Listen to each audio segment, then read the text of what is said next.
Hello guys, hello. This is for Earth Signs, Gemini, Libra, and Aquarius. Okay, tingnan natin kung anong messages, vibration, gabay energy para sa inyong lahat. Okay, this is daily tarot reading para sa Earth Signs, Gemini, Libra, and Aquarius. Okay. Mature man and imprisonment. This is 11. This is number 5. So, nakikita natin dito na may mga air signs, Gemini, Libra, and Aquarius na you are worried. Okay? Nag-aalala kayo. Nag-aalala kayo. It's because, ano ka ba? Anak ka ba neto? Lolo mo ba siya? Lola mo ba siya? Anak kanya? Tatay mo yan?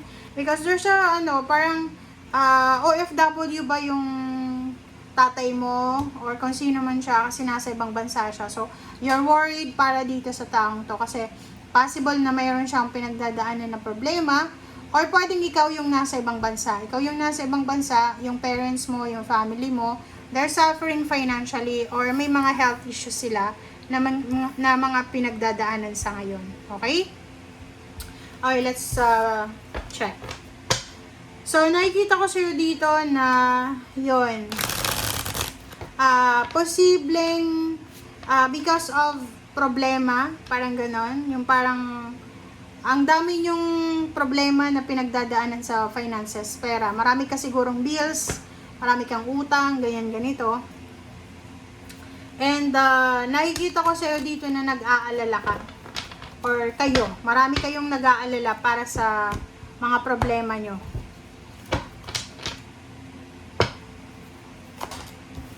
Okay. 8 of Cups. 8 of Cups, King of Pentacles, Queen of Wands, the Wheel of the Year, and the Strength. Okay. Sa ilalim mo dito, there's a confusion. Oh, di ba?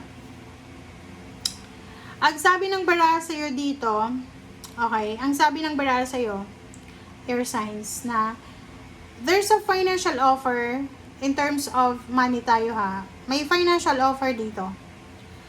Pwedeng naghahanap ka ng trabaho international. And there's an opportunity here na binibigay sa yung universe eh. Kailangan mo mag-take ng risk. Kaso lang, ang nakikita ko sa'yo dito, hindi ka makapag-desisyon. Confused ka, parang nasa crossroad ka. Yung parang, halimbawa, kailangan mo ng pera, pero yung ino-offer sa'yo, it's either trabaho or business, hindi mo pa makukuha yung sweldo sa ngayon. So, kung kaya, immediate eh. Gusto mo ngayon mismo yung sweldo. Parang ganun. Kaya, hindi ka makapag-desisyon. Okay. 8 of Cups. Withdrawal. You're withdrawing yourself sa kung ano man na emotional na burdens.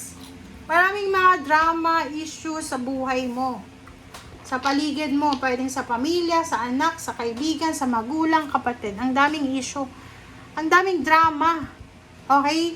Sinasabi ng barahan na to na ngayong 2 araw na ito, kailangan mong umalis. Kailangan mong alisin ang sarili mo sa mga drama, toxic issues na yan. Mag-focus ka sa trabaho mo. Mag-focus ka kung may business ka sa business mo.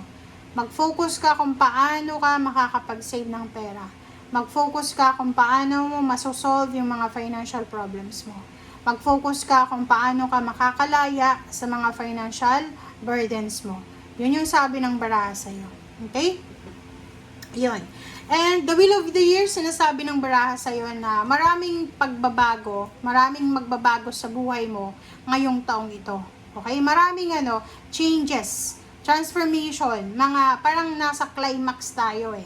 So, kailangan mong magpakatatag. Ngayon pa lang, halimbawa ngayon pa lang, ano man ang pinagdadaanan mo, wala pa yan eh, sa mga darating sa'yo. So, you need to prepare yourself. Lalo na, yun nga sinasabi ko sa ibang zodiac signs na ang daming drama, which is, normal yun ngayon. Sa astrology natin, normal na magulo yung mundo. Yung iba, masakit yung ulo, masakit yung katawan, pagod, may mga issues, kasi nasa Aries season tayo ngayon. Ang Aries kasi masyadong aggressive, okay? So, Ngayon, sinasabi ng bara sa atin na wag tayong masyadong mag-focus sa mga drama na yan and toxic. Focus tayo sa kung paano tayo makakaalis sa problemang ito financially. Okay? And yun, magpakatatag ka, prepare yourself, mag-diet ka, mag-vitamins ka, mag-exercise ka. Kasi after this April, May, June, July, August, September, October, until na 2027, 28, 29, 30, magiging sobrang busy ka.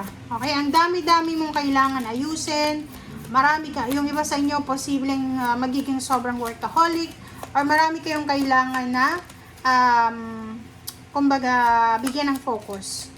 So, sa ngayon pa lang, kailangan nyo nang ihanda ang sarili nyo. Okay? Take care of your well-being. Your, talaga, body.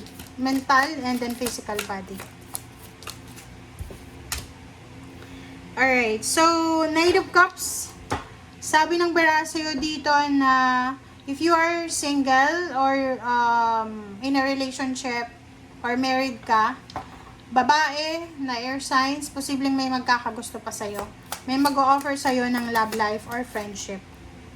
Okay? King of Pentacles. Oh, wow.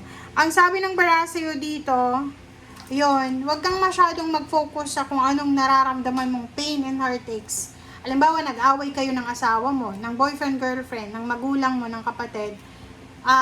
Wag mong gawing rason yun para umabsent ka. Kailangan pumasok ka pa rin sa trabaho.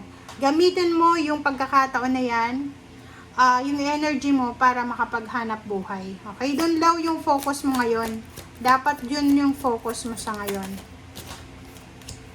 Okay, wow. 6 of Wands. Okay. So, nakikita natin dito na may mga air signs, Gemini, Libra, and Aquarius na kung itutuloy mo lang daw kung anong ginagawa mo sa ngayon, yung pagiging workaholic, pagiging magaling mo mag-manage ng oras, ng pera, ng relationship, magdadala daw yan sa'yo ng victory and success.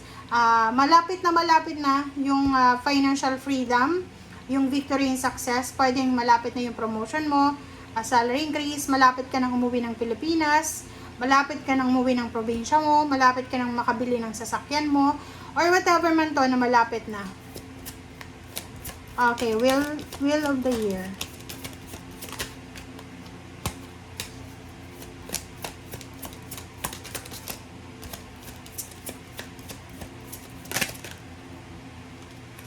Diba?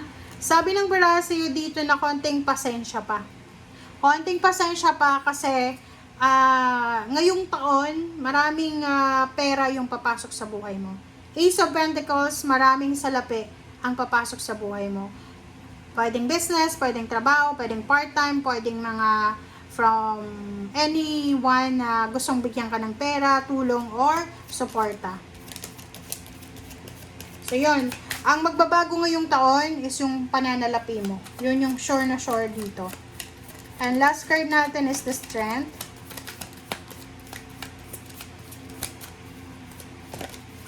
Alright, Strength is 2 of Cups. So, relationship. So, kung may karelasyon ka, may asawa ka, sinasabi ng barahan na panatilihin nyo yung strong na foundation, connection, and stability ng relationship nyo. Yun yung pinaka-importante sa ngayon. Okay?